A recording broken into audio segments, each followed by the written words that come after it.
Celý západný svet sa otriasa a my spolu s ním.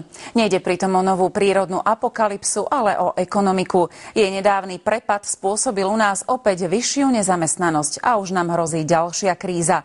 Ľudia sa preto pýtajú, do čoho môžu v týchto časoch bezpečne investovať.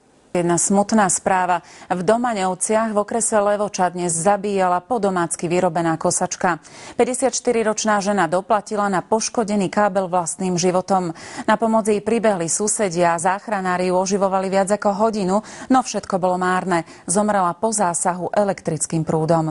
Koniec líbyjského diktátora Kadáfiho je zrejme už iba otázkou hodín.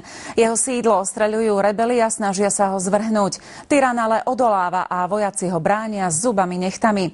Nik nevie, kde je a či vôbec žije. V Tripolise sa ozýva streľba. Slováci zatiaľ o pomoc nepožiadali. 23-ročný vnuk v Lokci na Orave pripravil svoju vlastnú starú mamu takmer o život. Jeho útoky s kladivom v ruke síce prežila, ale s otvoreným poranením hlavy a otrasom mozgu. Napriek bolesti a trpkému sklamaniu na svoju rodinu nedá dopustiť.